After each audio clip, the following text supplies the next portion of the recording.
여러분 안녕하십니까. 이번 시간에는 우리 물류 관련 법규 마지막 법률이죠. 농수산물 유통 및 가격 안정에 관한 법률 농안법에 대해서 보도록 하겠습니다.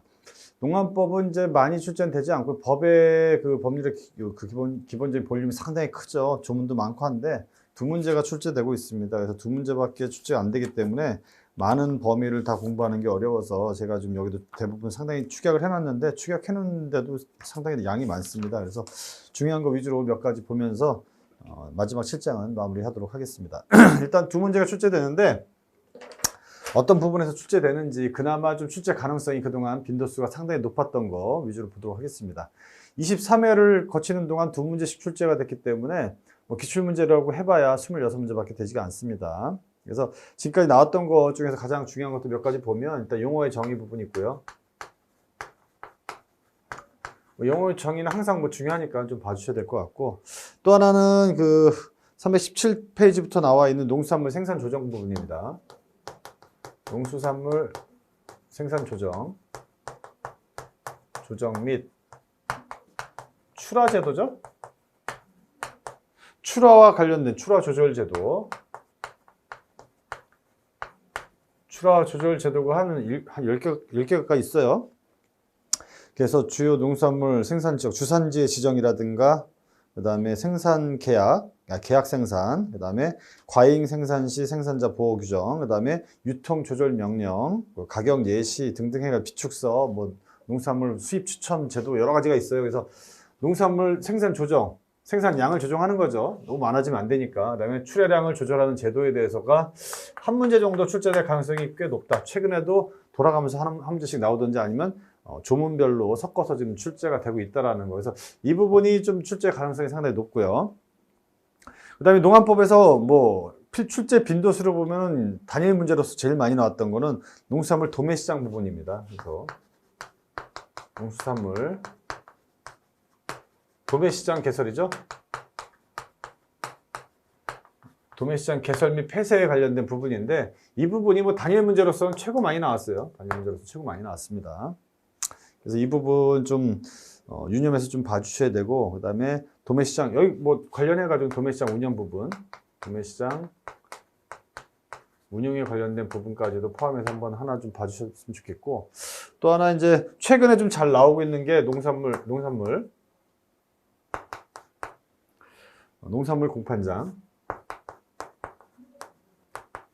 공판장이 있고요. 그 다음에 민영 농수산물 도매시장이라는 게 있습니다. 농산물 공판장, 그 다음에 민영 농산물 도매시장, 그 다음에 농산물 산지유통센터,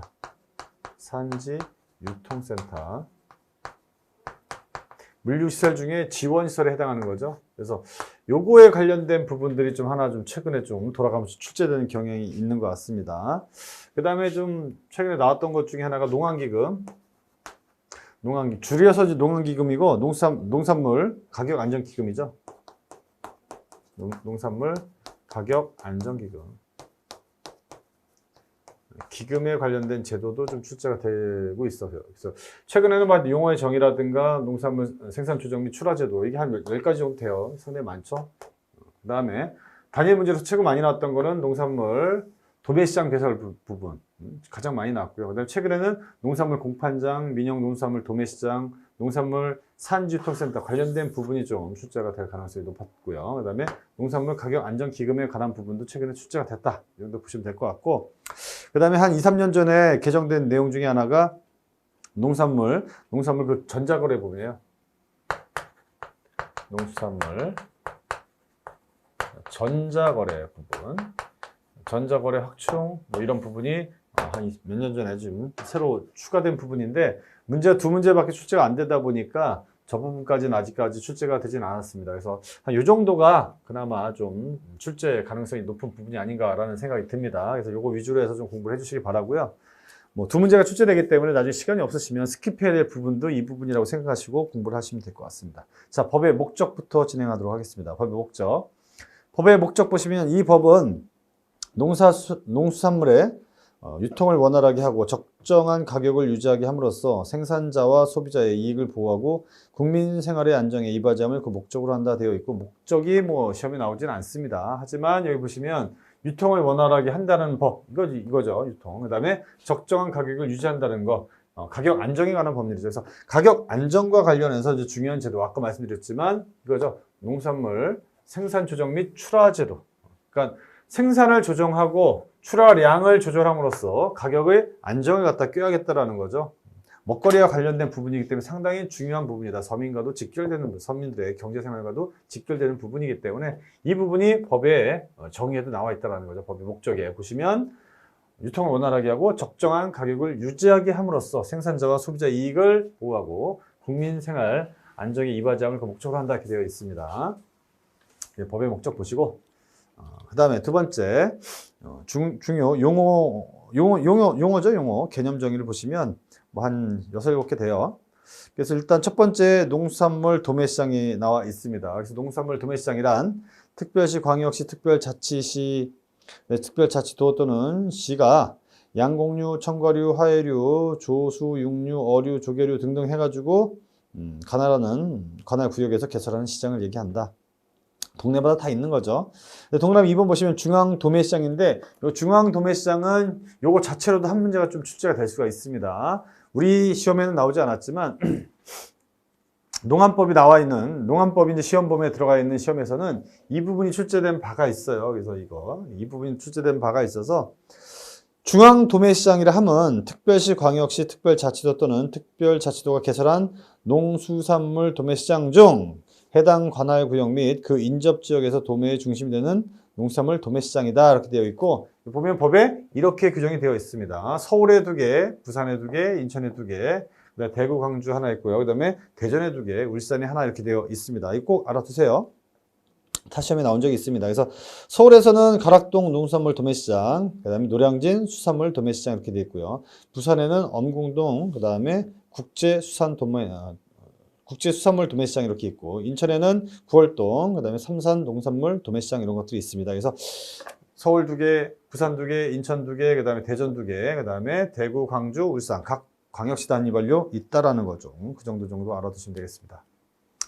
그 다음에 농산물 공판장. 공판장은 뒷부분에서 나오는 부분이죠. 뒤에서 이제 말씀드렸습니다. 공판장 부분, 그 다음에 민영 농산물 도매시장, 그 다음에 농산물 산지유통센터 중요하다고 말씀드렸고요. 농수산물 공판장이란 지역 농협 협동조합 등등 해가지고 쭉 나와 있고요. 시도지사의 승인을 받아 개설 운영하는 사업장이다 해서 시도지사 승인 밑줄 쫙이죠. 이런 부분들이 중요합니다.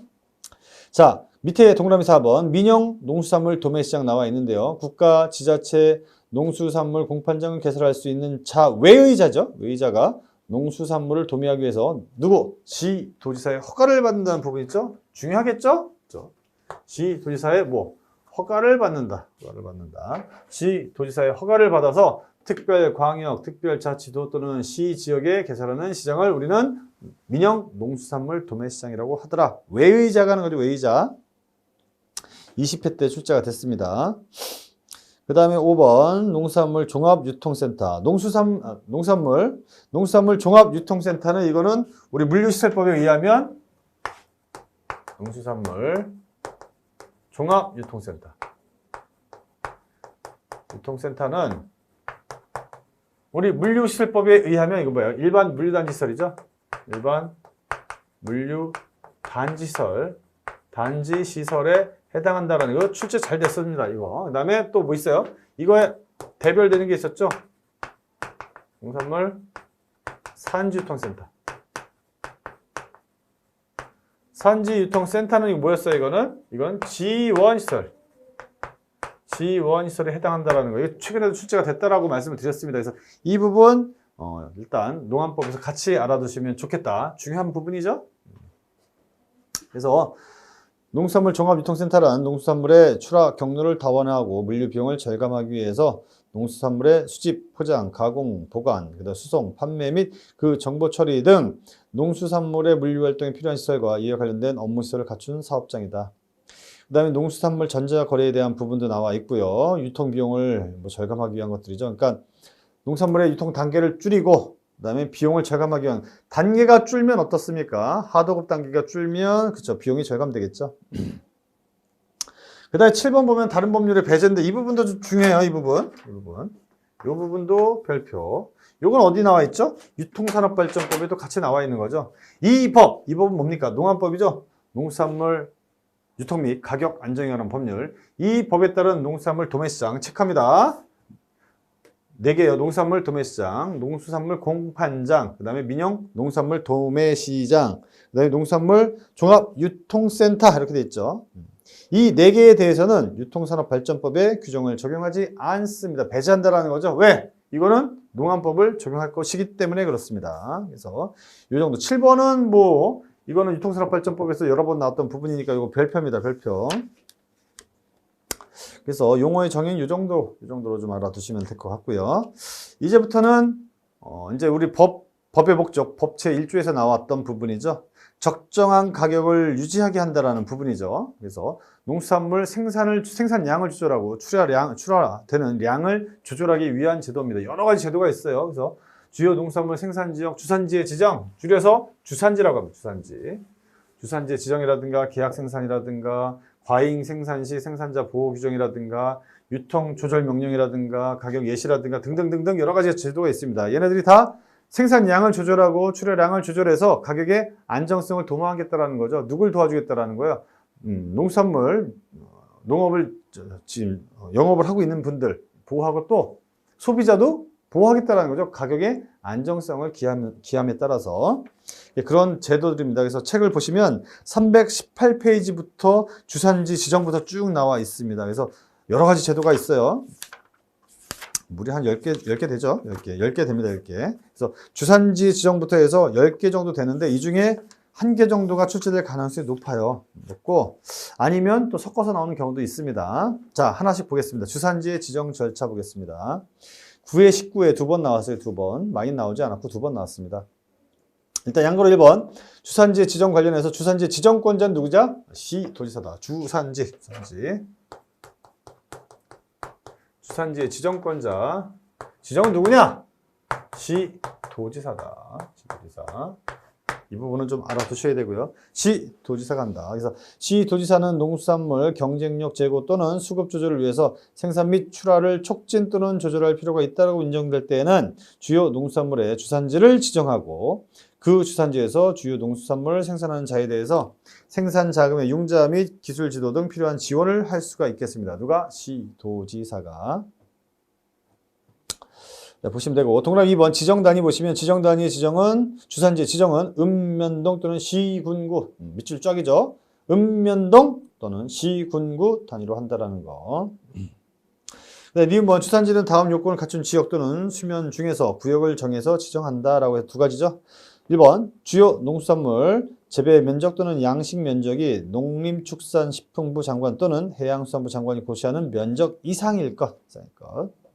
2번 주요 농수산물의 출하량이 농림부 장관 또는 해장이 고시하는 수량 이상일 것. 면적 이상, 수량 이상. 3번 시도지사의 통지 의무가 있어요. 통지 의무는 누가? 시도지사가 해준다. 주산지를 지정하면 시도지사가 농림부 장관이라든가 아니면 해양수산부 장관한테 고시해준다라는 거죠.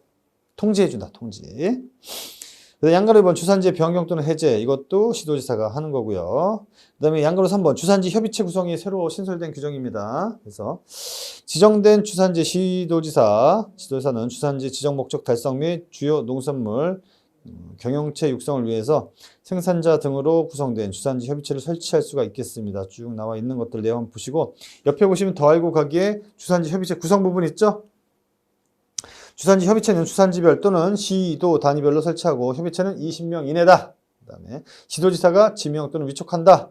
위원장은 어떻게 뽑아요? 위원장은 호선한다. 호선한다. 319페이지 농림업 관측 부분입니다. 목적 보시면 주어는 농림부 장관입니다. 농림축산식품부 장관, 줄여서 농장이라고 해요. 농림부 장관. 농림부 장관은 농산물 수급 안정을 위해서 가격의 등락폭이 큰 주요 농산물에 대해서 매년 기상정보, 생산면적, 수확광, 그 다음에 재고 물량, 소비 동향, 해외 시장 정보 등을 조사하여 이를 분석하는 농림업 관측을 실시하고 그 결과를 공표하여야 한다죠. 이거는 의무사항입니다. 농림부 장관, 그렇죠? 공표 의무가 있다. 의무가 있다. 근데 국제 곡물 관측의 실시 및 공표도 해야 되는 거고요. 누가? 농림부 장관이. 그 다음에 3번 보시면 국제 곡물 관측 실시 기간이 있어요. 농림부 장관은 효율적인 농림업 관측 또는 국제 곡물 관측을 위해서 필요하다고 인정되는 경우에는 품목을 지정해서 지역 농업 협동조합 등등 밑에 보시면 뭐 협동조합들이 쫙 나와 있죠. 그 다음에 한국농수산식품유통공사로 하여금 실시하게 할 수 있다는 부분도 있고요. 양으로 4번 전담기관의 지정. 전담기관 하나예요. 한국농촌경제연구원으로 지정한다. 전담기관은 하나다. 하나. 그래서 농림업 관측도 받고요. 이번에는 농산물 수급 안정을 위한 농산물 유통 관련 통계 작성입니다. 통계 작성. 지금 주산지 하나 있고요. 주산지. 첫 번째 주산지 지정하는 거. 주된 산지를 지정해서 다른 데서 하지 말라 이거죠. 그 다음에 또 하나는 농림업 관측도 있고요. 세 번째 통계 관련된 거죠. 농산물 수급 안정을 위한 농수산물 유통 관련 통계 작성.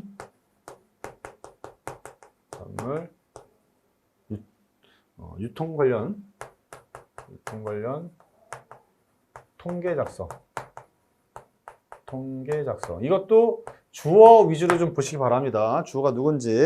주어 보시면 동그라미 1번에 농장 또는 회장이죠. 농림부 장관 또는 해양수산부 장관은 농수산물의 수급 안정을 위해서 가격 등락폭이 큰 주요 농수산물의 유통에 관한 통계를 작성 관리하고 공표하되 필요한 경우 통계청장과 협의할 수 있다. 누구랑? 통계청장 동그라미.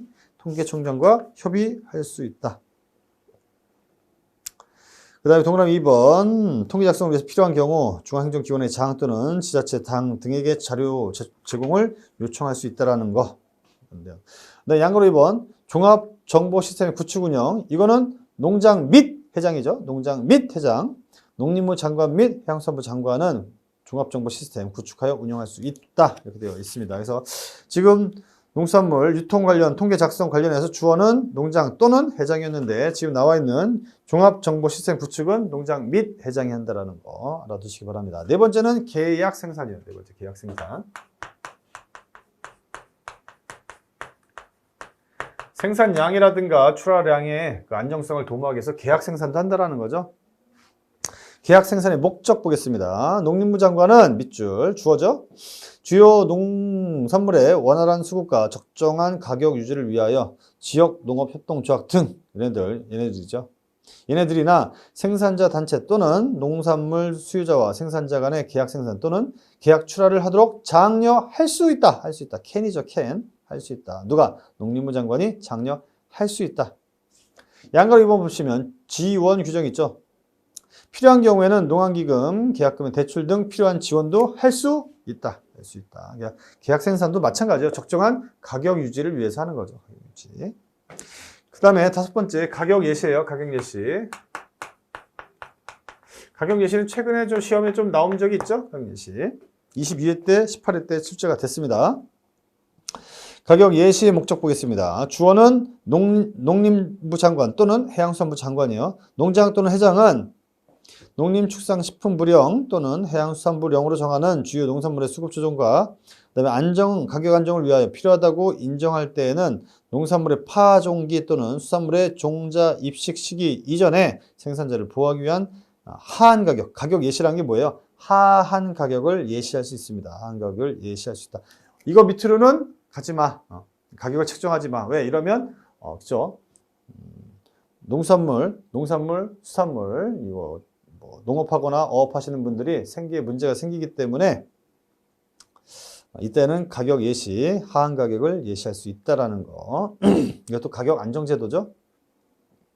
양으로 2번 예시 가격 결정입니다. 농장 또는 회장은 가격 예시 가격을 결정할 때에는 동그라미 1번 해당 농산물의 농림업 관측, 동그라미 2번 주요 곡물의 국제 곡물 관측 또는 수산업 관측 결과, 세 번째 예상 경영비, 네 번째 지역별 예상 생산량 및 예상 수급 상황 등을 고려해야 된다. 그래서 다음 중 농장 또는 회장이 가격 예시를 결정할 때 고려하는 사안이 아닌 것은 이런 것들 나올 수가 있겠습니다. 양으로 3번 예시 가격의 결정. 농장 또는 회장은 예시 가격을 결정할 때는 미리 누구? 기획재정부 장관과 협의해라. 누구? 밑줄 쫙이죠. 기획재정부 장관과 협의. 우리 기획재정부 장관과 협의하는 게 또 하나 있었죠. 철도사업법에서 뭐였어요? 여객 운임의 상한 지정할 때 국토교통부 장관이 여객 운임의 상한을 지정할 때는 기획재정부 장관과 협의한다라는 규정이 있었습니다. 그거 한번 옆에 써놓으시고 여기서도 가격 예시 결정할 때에는 미리 누구? 기획재정부 장관과 협의를 하더라. 그 다음에 양으로 4번 예시가격 지지를 위한 시책이 4가지, 5가지 되어 있죠. 숫자 동그라미 1번부터 5번까지. 다음 중 예시가격 지지를 위한 시책이 아닌 것은 해서 나올 수 있습니다. 이런 것들도 뭐 함재거리 충분히 나올 수 있기 때문에. 근데 뭐가 나올지 몰라요. 지금 상당히 많은 조문 중에서 2문제밖에 안 나오기 때문에 이 정도. 특히나 지금 가격 예시 부분은 출제가 많이 됐죠. 이거 출제 많이 됐습니다. 많이 됐어요. 여섯 번째입니다. 여섯 번째는 과잉 생산시 생산자 보호예요. 과잉 생산시 생산자 보호. 너무 작황이 좋아가지고 너무 생산이 많이 되는 경우도 어때요? 수요 공급에 따라서 가격이 떨어지는 거죠. 이때는 농산물을 국가에서 수매해 줍니다. 수매, 사준다는 거죠. 동그라미 1번 농산물 수매의 목적. 농림부 장관은 채소류 등 저장성이 없는 농산물의 가격 안정을 위해서 필요하다고 인정할 때에는 그 생산자 또는 생산자 단체로부터 농안기금으로부터 해당 농산물을 뭐예요? 수매할 수 있습니다. 다만 단서 조건이 있죠. 다만 가격 안정을 위해서 특히 필요하다고 인정할 때에는 도매시장 또는 공판장에서 해당 농산물을 수매할 수도 있습니다. 할 수 있습니다. 네, 처분 있고요. 처분은 사회복지단체 기증하거나 필요한 처분할 수 있고요. 우선 수매 대상, 우선적으로 사들이는 대상이 누구냐? 저장성이 없는 농산물을 수매하는 경우에는 생산계약 또는 출하계약을 체결한 생산자가 생산한 농산물과 출하를 약정한 생산자가 생산한 농산물을 우선적으로 수매해야 된다라는 부분. 그 다음에 수매 및 처분의 위탁도 할 수가 있겠죠. 누구한테? 농림협중앙회. 이건 뭐 예전에 그 농협이랑 임업협동조합 두 개가 합쳐진 거죠. 농림업협동중앙회 또는 한국농산물식품유통공사에 위탁할 수 있다는 거 두 가지 밑줄 쳐주시기 바랍니다. 그 다음에 사업손실 처리 22회 때 출제가 됐네요. 농림부 장관은 수매와 비축사업의 시행에 따라 생기는 감모, 가격 하락, 판매, 수출 기증과 그 밖의 처분으로 인한 원가 손실 및 수송, 포장, 방제 등 사업 실시에 필요한 관리비를 대통령령으로 정하는 바에 따라서 그 사업의 비용으로 처리한다라고 되어 있습니다. 자, 7번째는 몰수 농산물의 이관. 몰수 농산물의 이관. 몰수된 농산물을 어떻게 처리할 것인지 이거죠. 자, 보시면 농림부 장관은 주어 농림부 장관입니다. 국내 농산물의 시장 수급 안정 및 거래 질서를 확립하기 위하여 몰수되거나 국고에 귀속된 농산물을 이관받을 수 있겠습니다. 누가? 농림부 장관이. 몰수 농산물의 처분, 농림부 장관은 이관받은 몰수 농산물 등을 매각, 공매, 기부 또는 소각하거나 그 밖의 방법으로 처분할 수 있습니다. 그 다음에 몰수 농산물은 처분 비용을 갖다 충당할 수도 있겠고요. 뭘로? 농안기금으로. 근데 처분 업무의 대행은 누가 하느냐? 농림부 장관은 몰수 농산물의 처분 업무를 농업협동조합 중앙회 또는 한국농산식품유통공사 중에서 지정해서 대행하게 할 수 있다는 거. 이 부분도 19회 때 출제가 됐습니다. 그래서 몰수 농산물 이관할 때는 주어가 농림부 장관이라는 거 알아두시고, 그 다음에 여덟 번째도 이거 단위 문제로 좀 나오는 부분이죠. 유통협약 및 유통조절명령이죠. 유통조절명령. 이 부분도 단위 문제로서는 또 출제되는 부분이기 때문에 출제될 부분이 상당히 많죠. 양가로 1번 유통협약의 체결 부분 쭉 나와 있는데요. 주요 농산물의 생산자, 산지유통자, 저장업자, 도매업자, 소매업자 등 대표는 해당 농산물의 자율적인 수급 조절과 품질 향상을 위해서 생산 조정 또는 출하 조절을 위한 협약을 체결할 수 있다라는 거. 양가로 2번 유통 조절 명령. 밑에 이제 이하에는 이제 유통 명령이라고 합니다. 개념 보시면 농림부 장관 또는 해양수산부 장관은 부패하거나 변질되기 쉬운 농산물로서 농림부 장관 또는 해양수산부령으로 정하는 농수산물에 대해서 현저한 수급 불안정을 해소하기 위해서 특히 필요하다고 인정되고, 그 다음에 농림부령, 해양수산부령으로 정하는 생산자 등 또는 생산자 단체가 요청할 때에는 공정거래위원회 협의, 밑줄 짝이죠. 공정거래위원회와 협의를 거쳐서 일정 기간 동안 일정 지역의 해당 농산물의 생산자 등에게 생산 조정 또는 출하 조정을 하도록 유통 조절 명령을 할 수가 있겠습니다. 그래서 현저한 때 하는 거죠. 현저한 수급 불안정이라든가 특히 필요하다고 인정되는 때는 공정거래위원회와 협의를 거쳐서 생산량, 그 다음에 출하량 조절을 할 수 있도록 명령을 내릴 수 있는 제도가 바로 유통 조절 명령이다. 동그라미 2번 유통 조절 명령이죠. 줄여서 유통 명령이라고 합니다. 유통 명령에 포함될 사항, 이것도 출제된 바가 있습니다. 다음 중 유통 조절 명령에 포함될 사항이 아닌 것은 이렇게 나올 수 있겠죠. 유통 조절 명령의 이유, 대상 품목, 기간, 지역, 대상자, 그다음에 생산 조정 또는 출하 조절의 방안, 그다음에 7번째 명령 이행 확인의 방법 및 명령 위반자에 대한 제재 조치 등등 이런 것들. 동그라미 3번 유통 명령의 요청 부분 보시면 3분의 2 이상의 찬성을 받아야 된다는 부분도 알아두시고요. 동그라미 4번 유통 명령 이행자에 대한 지원 부분도 있다라는 거. 그다음 옆에 유통 조절 추진위원회에 대해서도 한 번쯤 읽어보시기 바라고요. 넘기시면 9번째 비축사업이죠. 비축사업. 이것도 최근에 출제됐습니다. 비축사업. 어떤 경우에는 농산물 관련해서 비축하는 경우도 있겠죠. 가격 안정을 위해서 필요한 시기까지 저장을 하는 거죠. 그래서 농림축산식품부 장관 농장은 농산물 쌀 보리는 제외, 밑줄 짝이죠. 이거 체크. 농산물 중에서 쌀과 보리는 제외합니다. 농산물의 수급 조절과 가격 안정을 위해서 필요하다고 인정된 때에는 농산물 가격 안정기금으로 농산물을 비축하거나 농산물의 출하를 약정하는 생산자한테 그 대금의 일부를 미리 지급하여 출하를 조정할 수 있다라는 거. 그다음 양가로 2번 비축사업 등의 내용 등 나와 있죠. 동그라미 1번 비축용 농산물은 생산자 및 생산자 단체로부터 수매해야 된다. 다만 이런 부분도 있습니다. 그 다음에 양가로 3번 비축사업 등 위탁 부분 있죠. 이것도 출제가 됐어요. 동그라미 1번 체크. 농림부 장관은 다음의 농산물의 비축사업 등을 농업협동중앙회, 그 다음에 산림조합중앙회 또는 한국농수산식품유통공사에 위탁해서 실시합니다. 4가지 사안에 대해서. 그 다음에 10번째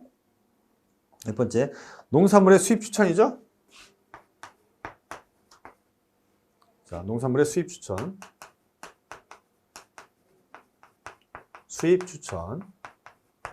추천자 누구겠어요, 이거? 농산물이니까 이거 농림부 장관이겠죠, 농림부 장관. 농림부 장관의 추천을 받아서 합니다.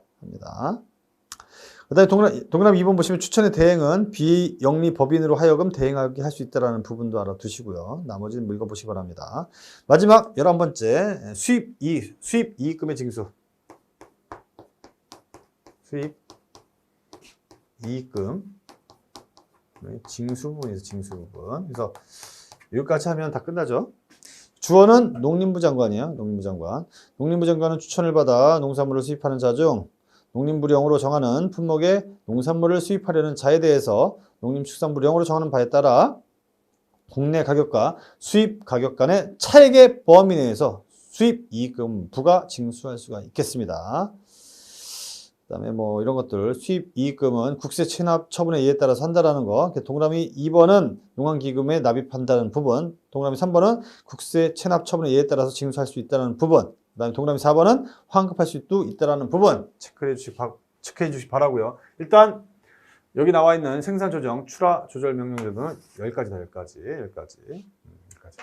이 중에서 한 가지 정도가 출제될 가능성이 높고요. 지금까지 보면 뭐 이런 거 그 다음에 뭐 이런 거. 이게 제일 많이 나왔죠. 가격 예시. 그 다음에 얘 같은 것들도 출제된 바가 있습니다. 최근에는 비축사업 이런 거 나왔고요. 그래서 안 나온 거 위주로 좀 보시고, 뭐 이런 것들은 뭐 잘 안 나왔어요. 잘 안 나왔으니까. 뭐 계약 생산도 한번 출제된 바가 있죠.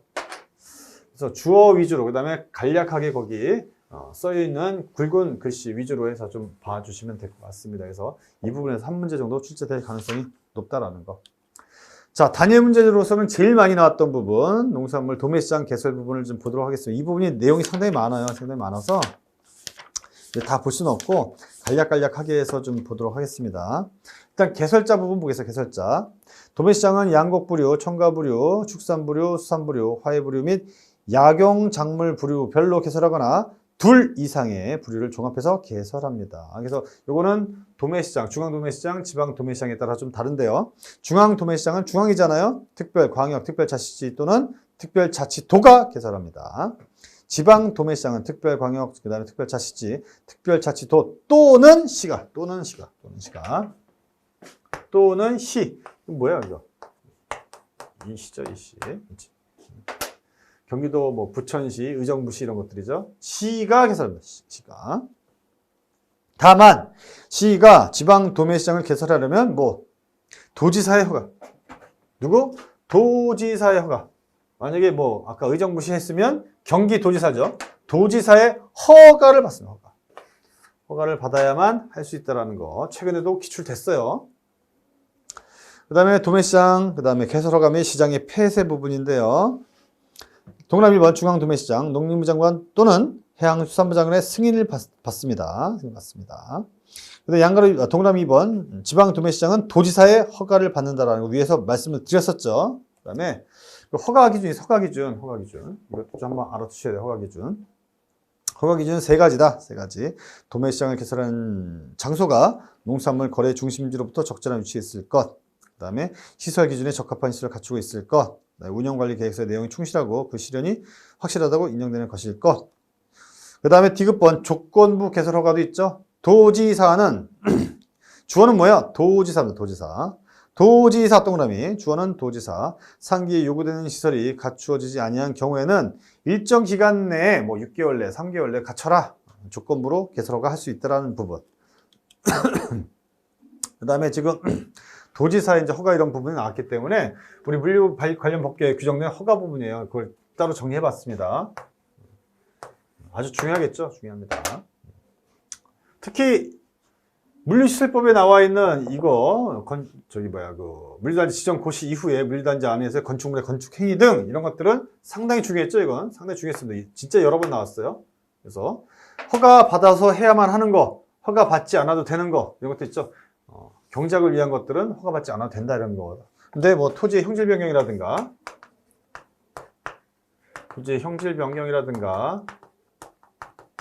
토지 분할이라든가 그다음에 물건을 쌓아놓는 행위라든가 뭐 등등 있었죠. 그다음에 건축 행위라든가 이런 것들은 시장, 군수, 구청장의 허가를 받아서 해라. 그렇게 되어 있었습니다. 근데 화물자동차 운수사업법은 일단 이 사업 자체가 어때요? 화물자동차 운송업, 그 다음에 가맹업, 그 다음에 주선업 사업을 하려면 반드시 허가를 받아야 되고요. 그 다음에 뭐 이런 것들, 그 다음에 연합회가 손해배상 책임 보장 및 공제사업을 하려는 경우 이때도 허가 받아라. 그 다음에 유상운송 하려는 경우는 시도지사한테 허가를 받아라. 이런 것도 있었죠. 상당히 중요한 내용이니까 다시 한번 알아두시기 바랍니다. 그 다음에 327페이지 그 밖에 내용들 보시면 327페이지 양가로 2번 업무 규정의 변경 승인이 필요하다는 거. 중앙도매시장은 농장 또는 회장의 승인, 지방은 도지사 승인이 필요하다. 네, 폐쇄 절차도 있고요. 폐쇄 절차도 3개월 전에 도지사 허가를 받아라.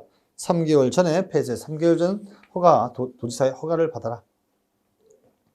그 다음에 3번, 큰 3번 도매시장 개설자의 의무 부분도 있습니다. 도매시장 개설자는 거래관계 편익과 소비자 보호를 위해서 다음 사항 이행해라. 그래서 세 가지 사항이 나와 있습니다. 체크해 주시고요. 넘기시면 도매시장의 운영 부분인데 출제가 되면 이 부분도 출제가 많이 됐습니다. 도매시장의 운영 부분. 양가로 1번 도매시장 운영자의 지정인데요. 주어는 도매시장 개설자입니다. 도매시장 개설자. 도매시장 개설자는 중앙이 있었고 지방이 있었죠. 각각이 달라요. 양가로 2번 도매시장 법인인데요. 도매시장 법인. 법인의 개념 8회 때 출제됐고요. 동그라미 2번 도매시장 법인의 지정. 지정은 누가 하냐? 도매시장 개설자가 한다. 개설자가. 개설자는 지방과 중앙 두 가지가 있다라는 거. 자, 보시면 도매시장의 지정. 도매시장 개설자가 도매시장 법인을 부류별로 지정하되 중앙 도매시장에 두는 도매시장 법인의 경우에는 농장 또는 회장이 협의해서 농장 또는 회장과 협의해서 지정합니다. 이 경우 5년 이상 10년 이하의 범위 내에서 유효기간 설정할 수 있다는 것도 체크. 5년에서 10년 중요하겠죠. 숫자가 나오면 중요합니다. 숫자가 나오면. 네, 동그라미 3번 경업 금지 규정도 있고요. 4번 도매시장 법인의 영업 제한 사유도 있습니다. 그래서 기역, 니은, 디귿, 리을. 특히 리을 번도 체크를 해주세요. 겸용 금지.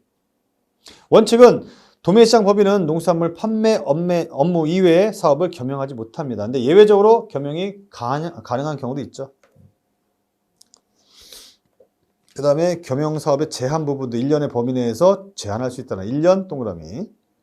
근데 양가로 3번 공공출자법인도 있죠. 도매시장 법인의 업무를 가름해서 수행하는 거고요. 법인의 설립, 그다음에 출자의 제한 부분이 있는데 출자의 제한 보면 100분의 50, 총 출자액의 100분의 50 초과해야 한다라고 했죠. 100분의 50 체크. 네, 중도매업이라는 게 있어요. 중도매업. 중간 도매업이죠. 그래서 중도매인의 개념, 농산물 도매시장 공판장 민영 농산물 도매시장의 개설자의 허가 또는 지정을 받아서 다음에 영업을 하는 자다. 1번, 2번 있고요. 그 다음에 사업의 효력 요건, 그다음에 개설자의 허가를 받아서 합니다. 이것도 허가 동그라미, 허가 중요하죠. 허가 제한 사유가 있습니다. 그 다음에 허가의 결격 사유 있죠. 이런 것들 충분히 나올 수가 있어요. 결격 사유는 거의 비슷합니다. 파산 선고 받고 복권되지 아니한 사람, 그다음에 비성년 후견이 이런 것들이 있고요. 그 다음에 3번 보시면 중도매업의 허가가 취소된 날로부터 2년이죠. 2년. 동그라미 4번 중도매입의 금지 행위. 그 다음에 5번 유효기간의 설정. 이것도 10년, 5년 이상 10년 이하. 체크. 다만 법인이 아닌 중도매인은 3년 이상 10년 이하의 범위. 이건 법인이 아닌 경우에는 3에서 10년이다. 매매 참가인이 있는데 매매 참가인 업무 개시 요건 동그라미 2번에 신고해야 된다라는 거. 양가로 6번 시장 도메인이라는 게 있어요. 개념 보시고 그 다음에 지정 부분도 5년에서 10년. 그 다음에 동그라미 3번 시장 도메인의 요건 있죠. 이거는 법인만 가능합니다. 법인만 가능하다. 아까 중도메인은 법인도 가능하고 개인도 가능한 거예요. 개인도. 그래서 시장 도메인의 요건 법인만 가능하다는 거 23회 때 출제됐고요. 박스 체크. 동그라미 4번 시장 도메인의 영업, 그 다음에 영업 제한 사유가 있어요. 그 니은번이 출제됐어요. 시장 도메인은 해당 도매시장 법인 중도메인에게 농산물 판매하지 못한다라는 거죠. 출제됐습니다. 넘기시면 332 경매사의 임명과 면직이죠. 그래서 임명 관련해 가지고 동그라미 1번 경매사의 배정 부분이 있습니다. 그래서 2인 이상의 경매사를 무조건 둬야 된다라는 거죠. 그 다음에 동그라미 2번 경매사 임명 및 면직 부분도 나와 있고요. 그렇게까지 중요하진 않는데 또 내려면 또 낼 수도 있는 거죠. 이런 것들. 양가로 8번 산지유통인. 이거 2번 나왔어요. 예전에 2번 나왔기 때문에 또 최근에 나올 가능성이 있다라는 거죠. 24회 때 또 출제 가능성이 있는 것 중에 하나가 산지유통입니다. 왜? 예전에 나왔었기 때문에 2번이나. 산지유통인의 개념 보시고요. 그 다음에 영업요건 부분이 출제가 됩니다. 이거는 시장 개설자한테 등록해야 된다라는 거. 그 다음에 등록의 예외 사유가 4가지가 있어. 하나, 둘, 셋, 넷, 다 7가지가 있어요. 이 부분이 예전에 출제가 됐고요. 그 다음에 동그라미 3번 산지유통인 관련 규제사항이 있는데 규제사항도 4가지가 있습니다. 다음 중 산지유통인에 관련하여 규제사항이 아닌 것은 충분히 나올 수가 있겠죠. 그래서 산지유통인은 개별 문제로도 출제가 될 수가 있다는 거죠. 이거 하나 체크. 333페이지 매매 등 있죠. 매매 등. 그래서 이 부분도 뭐 상당히 내용이 많은데 다른 시험에서 또 이 부분이 또 출제가 잘 되고 있더라고요. 그래서 매매 원칙이 있습니다. 수탁 판매 원칙. 양가로 1번 법 제31조죠. 도매시장 법인이 하는 도매는 출하자로부터 위탁을 받아 하여야 합니다. 다만 농림부령, 해양수산부령으로 정하는 특별한 사유가 있는 경우는 매수하여 도매할 수 있습니다. 그래서 직접 매수해서 도매할 수 있는 경우가 양가로 2번이죠. 이게 다른 시험에서 출제가 된 바가 있습니다. 조그맣게 별표 하나 띄워주시고 봐주시기 바라고요. 네, 2번 매매 방법입니다. 334페이지 매매 방법. 매매 방법은 경매, 입찰, 정가 매매 또는 수의 매매 방법으로 해야만 합니다. 양가로 2번 매매 방법에 예외가 있어요. 경매 또는 입찰, 그다음에 정가 매매 또는 수의 매매하는 경우들. 그래서 수의 매매하는 경우들 이런 것들도 출제가 된 바가 있고요. 다른 시험에서 우리 시험에서는 그렇게 뭐 예전에 5회 때 8회 때 2번 나왔는데 예전에 나왔죠. 이 부분도 뭐 최근에 또 나올 수도 있는 내용이니까 한번 좀 봐주시고요. 근데 이거 농안법에 너무 투자를 많이 하게 되면 앞에 중요한 법률에서 맞춰야 될 부분 못 맞출 수가 있기 때문에 이거는 여러분들이 강력 조절을 좀 해주시기 바랍니다. 335, 335 보면 도매시장 법인의 공시 등이 있고요. 그 다음에 도매시장 법인 또는 시장 도매인이 공시해야 될 내용 4가지 정도 있고요. 그 다음에 수탁의 거부 금지. 이것도 다른 시험에서는 또 출제가 된 바가 있어요. 그 다음에 출하 농산물의 안전성 검사. 이게 법적인 거 말고 실무적인 거 내지는 우리 개인과 관련해서는 이 출하된 농수산물의 안전성 검사 부분이 상당히 중요하죠. 중요합니다. 넘기시면 336 보면 농수산물 출하 제한이 있어요. 도매시장 개설자는 안전성 검사 결과 그 기준에 못 미치는 농수산물을 출하하는 자에 대해서는 1년 이내 범위 밑줄 1년 이내 범위 내에서 출하 제한할 수 있습니다. 1년 이내 1회 적발 시 1개월, 2회 적발 시 3개월, 3회 적발 시 6개월 이렇게 되어 있습니다. 6번 출하자에 대한 대금 결제가 있고요. 7번 도매시장의 부리별 위탁 수수료인데 이것도 출제가 됐어요. 됐습니다. 양곡 부리는 거래 금액의 1000분의 20, 그 다음에 첨가 부리는 1000분의 70, 수산 부리는 1000분의 60, 축사는 1000분의 20, 화해는 1000분의 70, 그 다음에 약용작물은 1000분의 50 이렇게 되어 있죠. 이것도 외워야 돼요. 외워야 되는 부분. 그 다음에 최근에 출제되고 있는 게 이제 이겁니다. 농산물 공판장, 그 다음에 민영 농산물 도매시장, 그 다음에 농산물 산지유통센터,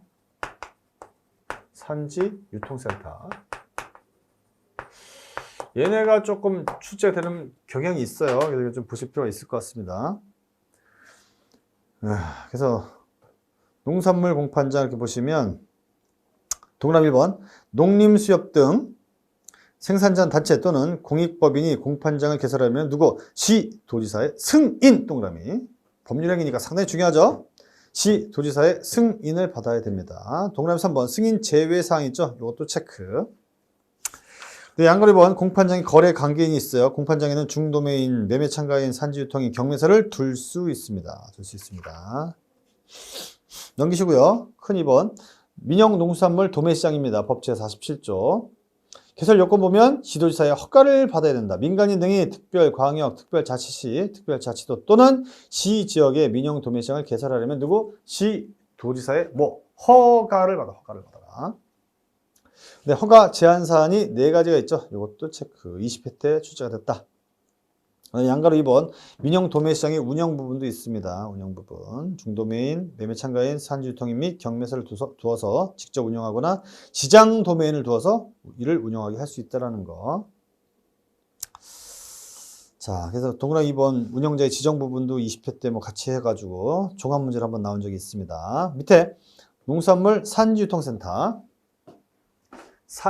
이건 뭐라고 그랬어요, 이거? 이거는 뭐였죠? 이거는 지원시설, 물류시설법상. 이거는 지원시설이다. 이거 말고 농산물이죠. 농산물 산지유통센터 말고 농산물 종합유통센터. 종합유통센터는 이거는 지원센터가 아니라 일반 물류시설이죠. 일반 물류단지시설. 일반 물류단지시설에 해당한다는 거 다시 한번 강조드립니다. 왜? 이거 농안법이 아니라 이거는 물류시설법에서 정말 출제가 잘 되는 부분이죠. 최근에도 출제가 됐기 때문에 이런 부분들은 같이 겸해서 공부를 해주시기 바랍니다. 아까 배제 조건들 이런 것들, 배제 사항들 이런 것들 같이 공부를 해주시기 바라고요. 농수산물 산지유통센터는 법 제51조에 나와 있습니다. 그래서 양가로 기본 산지 판매 제도의 확립을 위해서 한다. 판매 방법은 이렇게 되어 있고요. 판매 방법 보시면 기억번, 농림수협 등 또는 공익법인은 경매, 입찰의 방법으로 창고 경매, 포정 경매 또는 선상 경매 등을 할 수 있다. 포정 경매는 뭐예요? 포정 경매. 밭대기죠, 밭대기. 밭을 갖다 통으로 사는 거고요. 선상 경매는 배 위에 있는 뭐 수산물 다 통으로 사는 거죠. 통으로. 니은번 창고 매매 포정 경매를 하는 경우 생산 농가로부터 위임을 받아 창고 또는 포전 상태로 상장하되 품목의 작황, 품질, 생산량 및 시중 가격을 고려해서 미리 예정 가격을 정할 수 있습니다. 예정 가격, 하한 가격이죠. 그 다음에 2번 농산물 집화장의 설치 운영 부분도 있습니다. 그래서 동그라미 2번 체크하시고요. 공판장으로는 전용. 누구? 지도시의 승인을 받아서 전용해서 공판장으로 운영할 수가 있겠습니다. 네, 4번 포전 매매 계약입니다. 포전 매매. 포전 매매는 예전에 한번 나왔는데 포전 매매. 포전 매매 특히 뭐 대관령 같은데 이제 구릉에서 이제 대관령 아니면 어디입니까? 평창이나 대관령 이런 데 가면 그 구릉지에서 배추 농사 이런 걸 많이 하죠. 배추, 무 이런 농사를 상당히 많이 짓습니다. 우리나라 그 무배추의 생산량의 대부분 여기서 나오죠. 여기 보면 밭대기라고 하죠. 이만큼씩 해가지고 통으로 거래하는 거죠. 여기 이제 작황이 좋을지 안 좋을지 몰라요. 출하량이 얼마나 나올지 모르겠는데 미리 서면으로 계약을 하는 거. 포전 매매라고 그러죠. 이거 내가 몇 월 며칠 날 다 가져갈 거야 라고 해서 계약을 하는 겁니다. 이거 포전 매매라고 하면 밭대기라고 그래, 밭대기.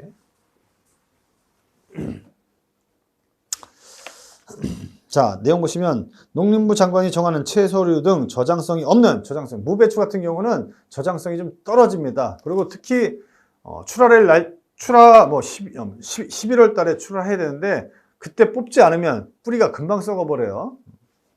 그래서 저장성이 없는 농산물에 대해서는 생산자가 수확하기 이전의 경작 상태에서 단위 면적 또는 수량 단위로 매매하는 것을 말한다.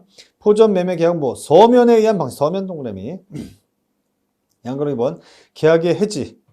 농수산물의 포전 매매 계약은 특약이 없으면 매수인이 그 농산물을 계약서에 적힌 반출 약정일로부터 며칠 10일 이내 10일 동그라미 10일 이내에 반출하지 아니한 경우에는 그 기간이 지난 날에 계약이 해제된 것으로 봅니다. 네, 근데 다만 예정일을 서면으로 통지한 경우에 그렇지 않다 이렇게 되는데 왜 그러냐면 아까 말씀드린 대로 이게 너무 땅속에 오래 묻어 있으면 어때요? 썩어버려요, 뿌리가. 그래서 뭐라고 합니까, 이게? 그 상품으로서의 가치가 상당히 떨어지는 거죠. 그래서 10일 이내에 반출하지 아니한 경우는 계약이 해제된 것으로 본다. 이렇게 된다. 표준 계약수가 있고요. 그 다음에 계약도 신고하도록 해놨습니다. 신고, 포전 매매 계약 내용을 신고하도록 되어 있습니다. 자, 340페이지. 이번에는 농안기금이죠, 농안기금. 이거 봤어야 되는데. 농안기금 보도록 하겠습니다. 340페이지 농안기금. 1번 농안기금의 설치입니다. 정부는 농산물의 원활한 수급과 가격 안정을 도모하고 유통구조의 개선을 촉진하기 위해서 재원을 확보하기 위해 농안기금을 설치한다. 기금의 조성, 보시면 조성 재원 부분 있죠. 어디에서 돈을 가져와 가지고 농안기금을 조성할 것이냐 이거죠. 정배 출연금, 기금 운영에 따른 수익금, 다른 법률 규정에 따라 납입되는 금액, 그 다음에 다른 기금으로부터의 출연금 이런 것들. 기금의 차입도 있죠. 한국은행 또는 다른 기금으로부터 차입할 수도 있고요. 기금은 국가 회계 원칙에 따라 농림부 장관이 관리 운영합니다. 기금의 용도 부분이에요. 용도 별표. 나오면 이런 게 나와요. 기금을 융자 또는 대출할 수 있는 사업이 있고 기금의 지출 가능 사업이 있습니다. 20회 때 출제가 됐다라는 거 상당히 많죠? 맞습니다. 그래서 이런 격가지까지 참 맞추기는 쉽진 않은데 여튼 한 번쯤 읽어주시기 바라고요. 넘기시면 기금 위탁 부분도 있습니다. 이제 거의 다 왔죠? 농수산물 유통기구의 정비 부분도 있습니다. 정비 부분. 그래서 농수산물 유통기구의 정비 기본 방침이 있고요. 그 다음에 이번에 농산물 종합유통센터 설치 부분이 있습니다. 정비 기본 방침 보시면 농림부 장관 또는 해양부 장관은 농산물의 원활한 수급과 유통 질서를 확립하기 위해서 필요한 경우에는 다음의 사항을 포함한 농산물 유통기구 정비 기본 방침을 수립하여 고시할 수가 있겠습니다. 이거 관련해서 옆에 확인하기에 제가 문제를 하나 만들어 놨으니까 이것도 한번 체크해서 한번 보시고요. 네, 밑에 농산물 종합유통센터 9, 12, 13 이렇게 나와 있죠. 그 다음에 옆에 페이지 가면 농산물 종합유통센터에 시설 기준이 있어요. 23회 작년도 2019년도에 이 부분이 또 출제가 됐습니다. 예전 문제 거의 비슷하게 나왔어요. 비슷하게. 그래서 농산물 종합유통센터 설치 부분은 이 정도만 보시면 될 것 같고, 양가로 4번에 종합유통센터 건설 사업 계획서에 포함될 사항 이 정도. 그 다음에 시설의 기준인데 이거는 뭐 작년에 나왔기 때문에 2020년도에는 나올 가능성이 상당히 떨어집니다. 부지 2만 제곱미터 이상, 건물 1만 제곱미터 이상. 다음 중 필수 시설이 아닌 것은 이런 식으로 나왔어요. 맞습니다. 344. 농산물 전자거래 촉진 부분인데 이 부분은 몇 년 전에 이제 규정이 만들어졌는데 뭐 최근 대세가 이거죠. 전자거래죠, 전자거래. 근데 아직까지 출제는 안 됐습니다. 법이 만들어진 이후에 70조의 2 이렇게 돼 있잖아요. 최근에 만들어진 이후에 출제는 되지 않고 있기 때문에 혹시 이 부분이 나올 수도 있겠다. 나올 수도 있겠다. 그래서 양가로 1번.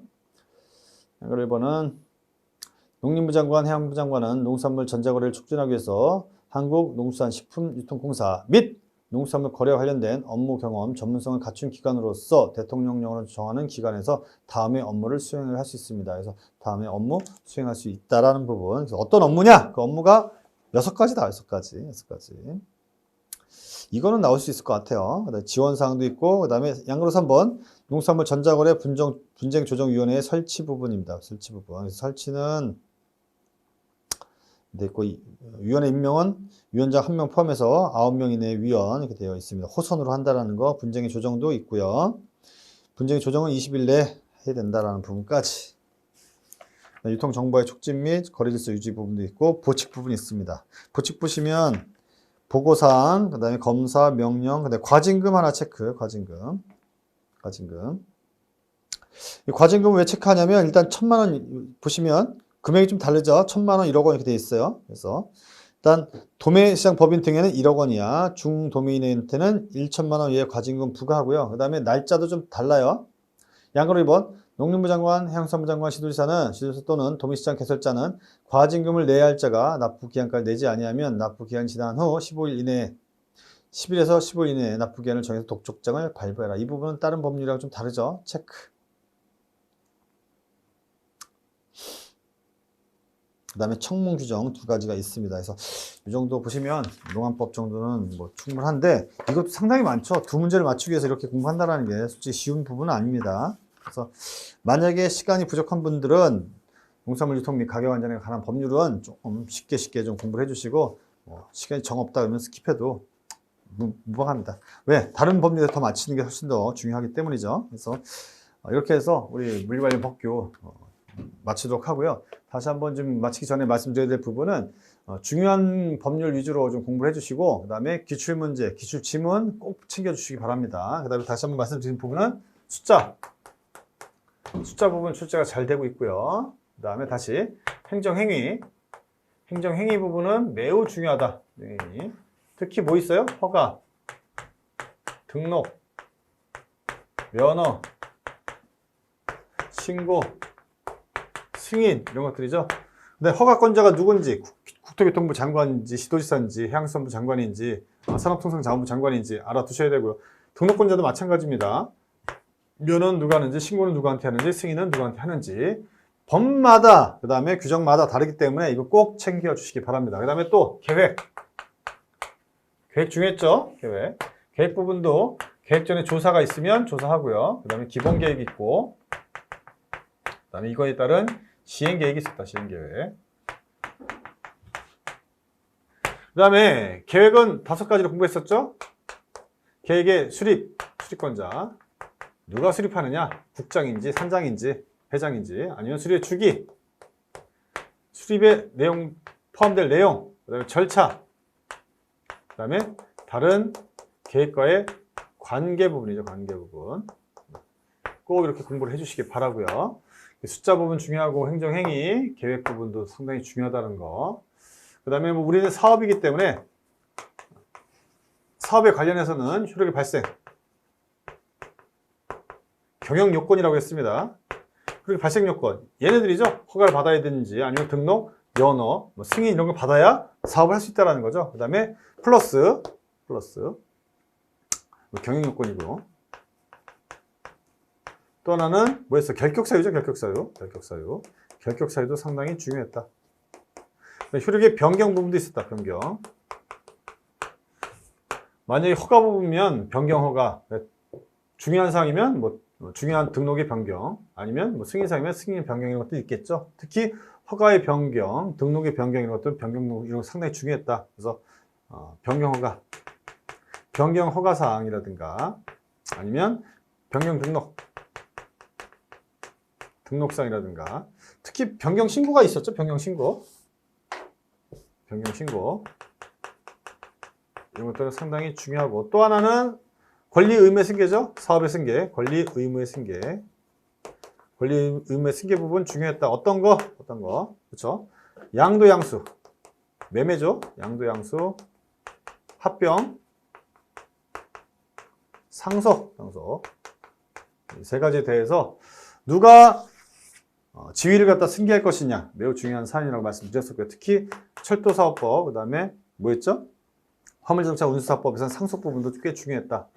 소멸 부분도 있어. 소멸 관련해서는 휴폐업. 대부분의 휴폐업은 신고사항이지만 철도사업법에서는 허가 규정도 있었다. 그 다음에 취소 또는 뭐 정지 명령 이런 것들이죠. 그래서 취소 등 관련해가지고 절대적 취소, 상대적 취소, 거짓 부정한 방법이라든가 정지 기간 중에, 그렇죠, 영업하다 걸리는 경우라든가 아니면 뭐 결격사유에 한다든가 이런 것들 대부분 절대적 취소사항, 취소해야만 한다 했죠. 나머지는 취소할 수 있다죠. 취소할 수 있다. 또는 취소하거나 아니면은 정지 명령하거나 이런 것들이죠. 영업 정지 시키거나 이런 것들. 취소 전에는 청문 규정도 판문제거리라고 말씀드렸습니다. 그 다음에 지원사항이 우리 법에는 많았다고 그랬죠. 지원사항. 그래서 이제 시험 보시기 전에 숫자라든가 이런 행정행위라든가 계획이라든가 지원사항에 대해서는 여러분께서 A4 용지로 좀 정리를 하셔서 시험을 준비하신다면 시험 당일날 시험 보기 전에 쉬는 시간에 잠깐 보시면 이런 부분들 얼마든지 기억이 되셔서 충분히 고득점 하실 수 있을 거라고 생각합니다. 그래서 법규가 단지 우리가 과락을 넘길 과목이 아니라 안정적으로 점수를 확보할 수 있기 때문에 특히 물정책기본법이라든가 아니면 철도사업법, 유통산업발전법, 항만운송사업법 이런 것들은 정형적이잖아요, 문제가. 그래서 달달달 해주시면 이렇게 좀 고득점 맞을 수 있고, 또한 문제를 통해서 반드시 내용을 확인하셔야 되고, 가장 중요한 거는 기출문제다. 기출문제 책에 있는 모의고사 문제 이런 것들 다 풀어보시면 상대적으로 좀 점수가 많이 나올 수 있다는 부분 말씀드리면서 최종적으로 시간 마치도록 하겠습니다. 여러분 수고 많으셨습니다.